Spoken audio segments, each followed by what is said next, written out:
ये खबर SGT university द्वारा प्रस्तुत की गई है।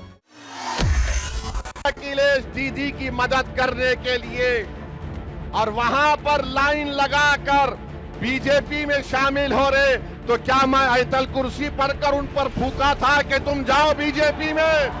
बेशर्मी की हद कर दिए। अरे कल तक जो कहते थे कि दिल में मदीना आंख में काबा, और बाबा बंगाल जाकर बोले कि बंगाल को काबा की जमीन नहीं बनने देंगे। अब बाबा के साथ बैठकर जिसने कहा था कि दिल में मदीना आंख में काबा, दोनों बैठकर चाय पी रहे हैं। ये समाजवादी पार्टी के लोग ये कहना शुरू कर दिए कि असदुद्दीन ओवैसी आएगा तो भाजपा को फायदा होगा। बताओ अखिलेश। रहमतुल्लाहि व बरकातहू। मोअज़्ज़िज़ हाज़रीन इकराम, बुजुर्गान कौम और मिल्लत, मेरी इज़्ज़तदार माँ और बहनों, गयूर नौजवान साथियों, मैं आप तमाम का दिल की गहराइयों से शुक्रिया अदा करता हूँ कि बहरेज की सरजमीन और मटेरा विधानसभा में जो मजलिस इत्तेहादुल मुस्लिमीन का एक तारीखी जलसे आम हो रहा है, इसको आपने तारीखी बना दिया। हज़ारों की तादाद में यहाँ पर शिरकत करके मैं आप तमाम का शुक्रिया अदा करता हूँ कि आपने अपना कीमती वक्त निकाल कर तकालीफ को बर्दाश्त किया और आज आप यहाँ पर जमा हुए हैं।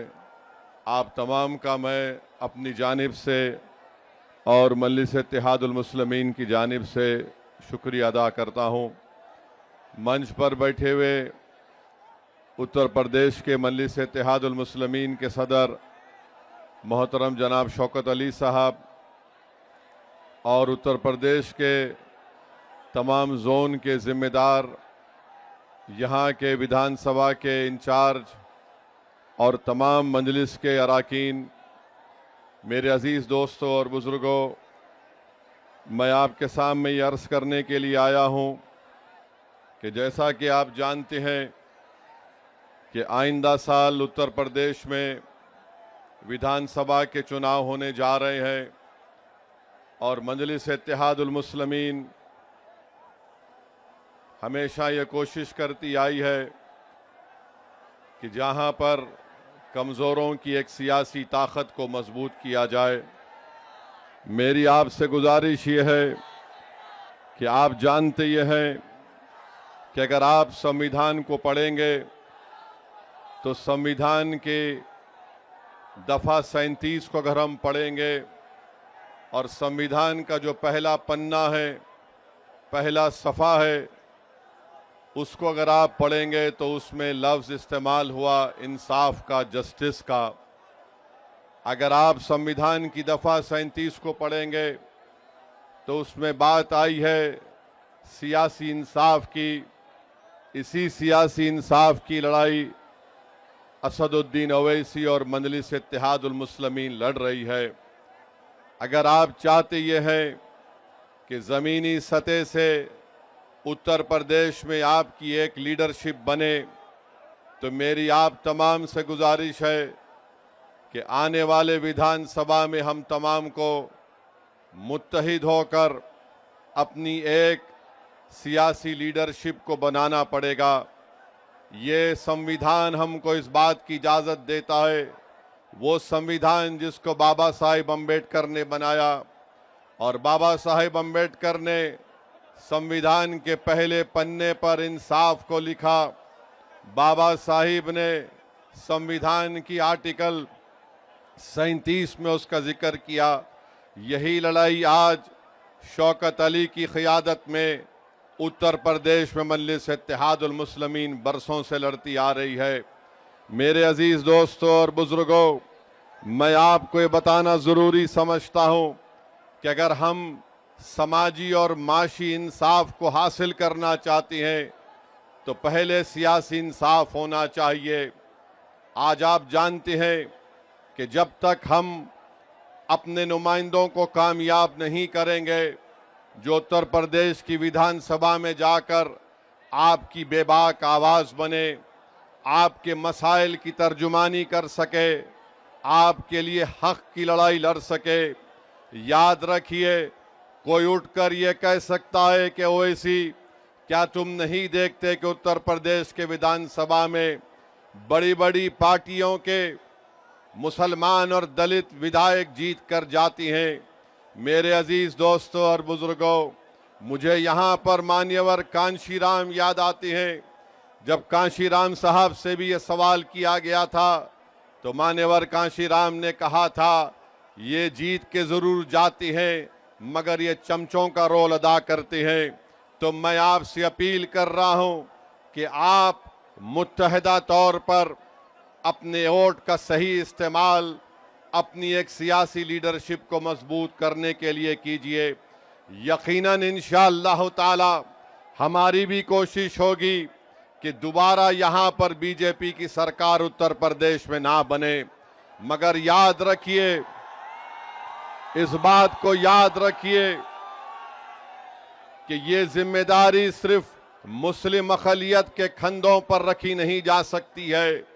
अगर कोई बीजेपी को रोकना चाहता है, अगर कोई दोबारा बीजेपी को सत्ता में आने को रोकने की लिए कोशिश करता है, तो मैं यहां पर खड़े होकर कह रहा हूं कि मजलिस इत्तेहादुल मुस्लिमीन उनका साथ देने के लिए तैयार है। अगर इज्जत के साथ बातचीत होगी, हिस्सेदारी की बातचीत होगी, तो मजलिस और ओवैसी तैयार है।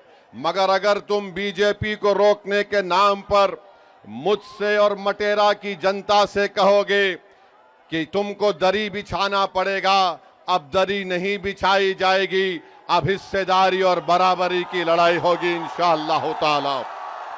तो मेरे अजीज दोस्तों और बुजुर्गों, आप जानते हैं कि बीजेपी की सरकार में चाहे उत्तर प्रदेश हो या जिस किसी भी भारत का स्टेट हो जहां पर बीजेपी की सरकार है, हम वहां पर देखते हैं कि बुलडोजर से किसका घर तोड़ा जाता है। हम जानते हैं कि किसके किस्मत में एनकाउंटर लिखी हुई है।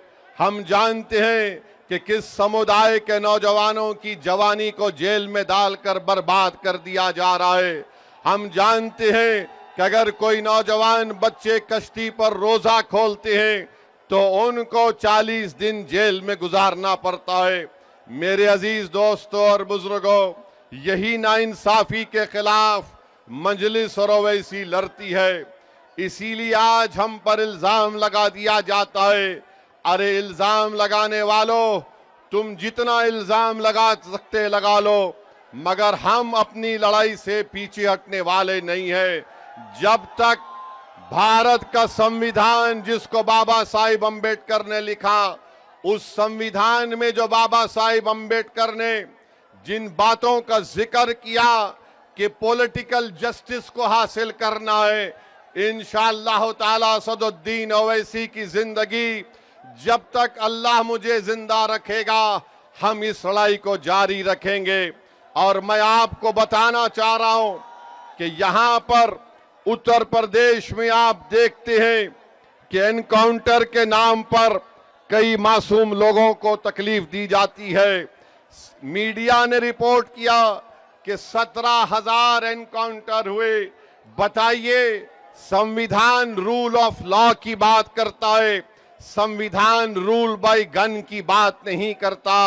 संविधान के बरखिलाफ अगर कोई काम करता है तो ये अनकॉन्स्टिट्यूशनल है।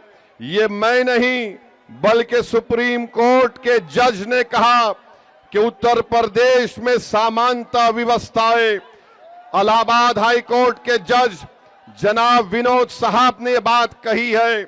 19 मार्च को मंसूर अहमद को पकड़ लिया गया, पुलिस कस्टडी में रखकर जुल्म किया गया, एनएसए लगा दिया गया।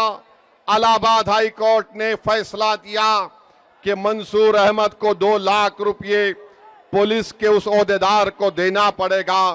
उत्तर प्रदेश के मुख्यमंत्री को मैं थोड़ा बताना चाह रहा हूं कि वो बार बार हर चीज में कहते हैं कि माता है। उत्तर प्रदेश के मुख्यमंत्री, मैं आपको बताना चाह रहा हूं, शायद आप पढ़ना लिखना नहीं जानते हैं। संविधान की दफा 48 को उठाकर पढ़ लीजिए मुख्यमंत्री। वो क्या कहती है संविधान की दफा 48? राष्ट्रीय कामधेनु आयोग, राष्ट्रीय गोकुल मिशन क्या है? अगर ये सब है तो फिर अगर आप जो बात कह रहे हैं तो क्या बीजेपी के लोग जो सत्ता में है वो इंसान नहीं है, क्या बायोलॉजिकल है? मेरे अजीज दोस्तों और बुजुर्गों, जो मुस्लिम अक़लियत को निशाना बनाते हैं, मैं उनसे पूछना चाह रहा हूं, क्या उत्तर प्रदेश पूरे भारत का सबसे बड़ा बीफ का एक्सपोर्टर नहीं बन गया? 40 से 60% बीफ का एक्सपोर्ट उत्तर प्रदेश से होता है और मुख्यमंत्री इस पर खामोश हो जाते हैं। मैं आपको बताते हुए तकलीफ महसूस करता हूं कि संभल में मुस्तफा कादरी मस्जिद को गवर्नमेंट की जमीन कहकर शहीद कर दिया गया और वहीं पर वाराणसी में अजगैब शाहिद मस्जिद को शहीद कर दिया गया रेलवे लाइन कहकर। और उत्तर प्रदेश में संभल की मस्जिद को जब तोड़ दिया गया तो मस्जिद से पुलिस ने बताया कि वहां से पोस्टर निकले जिस पर लिखा हुआ था आई लव मोहम्मद। मैं बताना चाह रहा हूं कि दुनिया के जितने मुसलमान हैं उन तमाम का ईमान यह है कि हम मोहम्मद सल्लल्लाहु अलैहि वसल्लम से मोहब्बत करने वाले हैं। हमारा ईमान ही मुकम्मल नहीं होता जब तक हम मोहम्मद सल्लल्लाहु अलैहि वसल्लम से मोहब्बत नहीं करते हैं। अगर कोई उत्तर प्रदेश की सरकार ये समझ रही है कि पोस्टर दिखाकर आई लव मोहम्मद के दिखाकर आप उत्तर प्रदेश या भारत के मुसलमानों से मोहम्मद सल्लल्लाहु अलैहि वसल्लम की मोहब्बत को कम कर सकते, हम मर जाएंगे मगर हमारे मरते वक्त भी हमारी जबान पर होगा अशहदु अल्ला इलाहा इल्लल्लाह व अशहदु अन्ना मुहम्मद रसूल अल्लाह। अरे पोस्टर दिखाने से मोहब्बत कम नहीं होगी। तुमने हम पर एक बहुत बड़ा एहसान कर दिया। जिन पुलिस के ओहदेदारों ने मोहम्मद आई लव मोहम्मद का पोस्टर दिखा दिया, हम पुकार कर कहेंगे कि अल्लाह तू गवाह और शाहिद रहना कि हमारे तेरे घर से हमने तेरे हबीब मोहम्मद सल्लल्लाहु अलैहि वसल्लम के मोहब्बत का जिक्र किया। अरे क्या करना चाहते हो तुम लोग? भारत के संविधान में आर्टिकल 25 है, फ्रीडम ऑफ रिलीजन है, मुझे अपने मजहब पर चलने की आजादी है। और शेख मुजद्दिद अल-फैतानी रहमतुल्लाह अलैह ने कहा था कि मैं मुसलमान इसलिए हूं क्योंकि मोहम्मद रसूलुल्लाह सल्लल्लाहु अलैहि वसल्लम ने मुझे इस्लाम सिखाया। तो ये जुल्म हो रहा है मेरे अजीज दोस्तों और बुजुर्गों, मेरे अजीज दोस्तों और बुजुर्गों। फिर आप जानते हैं कि आए दिन कहीं ना कहीं वाकयात होते हैं। मैंने 2 दिन पहले उत्तर प्रदेश के मुख्यमंत्री का एक वीडियो देखा जिसमें उत्तर प्रदेश के मुख्यमंत्री ने कहा कि बेटी सबकी होती है, चाहे किसी समाजवादी पार्टी के नेता की क्यों ना हो। हम उत्तर प्रदेश के मुख्यमंत्री से कहना चाह रहे हैं, अगर समाजवादी पार्टी के नेता की बेटी को आप बेटी समझते हैं तो मुजफ्फरनगर कांड में ऐसे कई मुस्लिम महिलाओं की रेप हुआ था, अस्मत रेजी हुई थी, बलात्कार हुआ था। क्या उत्तर प्रदेश के मुख्यमंत्री उन 6 मुस्लिम महिलाओं को जिनको अभी तक इंसाफ नहीं मिला, क्या उनको अपनी बेटी समझकर वो उनको इंसाफ दिलाएंगे? इसका जवाब उत्तर प्रदेश के मुख्यमंत्री को देना पड़ेगा। और फिर मैनपुरी में मई की 20 तारीख को वारिस अली को कत्ल कर दिया गया। वारिस अली की बेटी स्वाहलिदा उत्तर प्रदेश के मुख्यमंत्री से कह रही है कि मुझसे इंसाफ करो। देखना यह है कि क्या उत्तर प्रदेश के मुख्यमंत्री इंसाफ करेंगे या नहीं करेंगे। मेरे अजीज दोस्तों और बुजुर्गों, मुझ पर इल्जाम लगा दिया जाता है। आज हम आपकी इस मुबारक सरजमीन को आ रहे थे, ये बहादुरों की सरजमीन है बहरेच और मटेरा। तो ये समाजवादी पार्टी के लोग ये कहना शुरू कर दिए कि असदुद्दीन ओवैसी आएगा तो भाजपा को फायदा होगा। बताओ अखिलेश यादव, बिहार में तुमने अपने 5 सांसद को भिजाया था कि ओवैसी ना जीत पाए।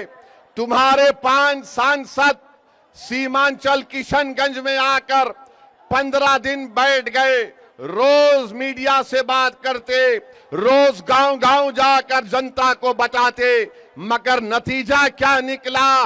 जिन 4 विधायक को अखिलेश यादव के भाई तेजस्वी यादव ने मंदलिस से तोड़ लिया था, सीमांचल की जनता को लाखों सलाम। उन्होंने अखिलेश यादव की इस नापाक मंसूबे को नाकाम कर दिया और मंदलिस के 5 विधायक को दोबारा कामयाब कर दिया। हम यहां पर आ रहे हैं और फिर शुरू हो गए बी टीम है। अरे सुन लो समाजवादी पार्टी के तमाम जिम्मेदारों, बताओ बंगाल को तुम गए अखिलेश दीदी की मदद करने के लिए और वहां पर लाइन लगाकर बीजेपी में शामिल हो रहे, तो क्या मैं आयतल कुर्सी पर कर उन पर फूका था कि तुम जाओ बीजेपी में? बेशर्मी की हद कर दिए। अरे कल तक जो कहते थे कि दिल में मदीना आंख में काबा, और बाबा बंगाल जाकर बोले कि बंगाल को काबा की जमीन नहीं बनने देंगे। अब बाबा के साथ बैठकर जिसने कहा था कि दिल में मदीना आंख में काबा, दोनों बैठकर चाय पी रहे हैं,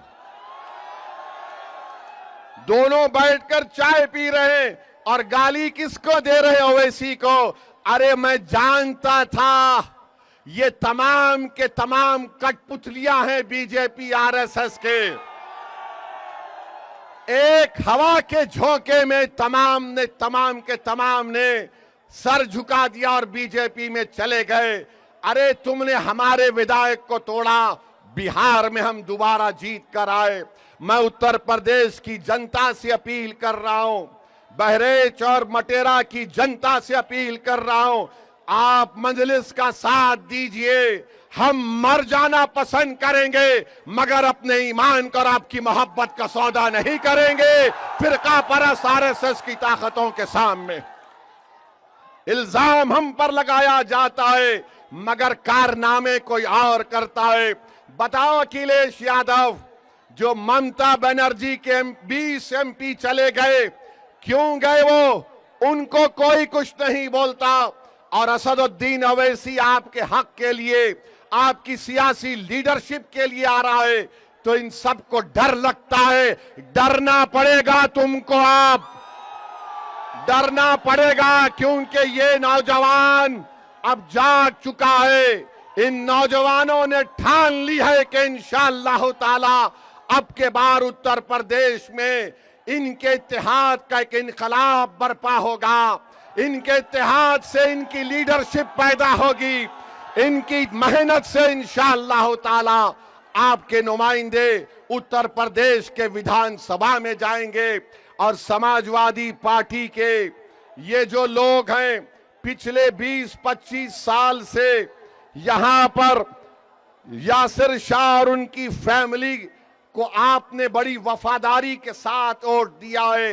बताइए उन्होंने बहरेच और मटेरे में क्या काम किया? कुछ काम नहीं किया। आपने वफादारी से वोट दिया मगर इन्होंने कहीं पर भी एक अस्पताल नहीं बनाया। क्या मटेरा की विधानसभा में हमारी बेटियों का कॉलेज है? क्या मटेरा में अस्पताल है? क्या मटेरा विधानसभा में जो इलाके हैं बुलबुल नवाज, मंगलपुर, गगड़ा, नरसिंगा डब्बा, यहां पर कोई रोड है या एम्बुलेंस चल सकती है? क्या इन सब चीजों को आप देख रहे हैं?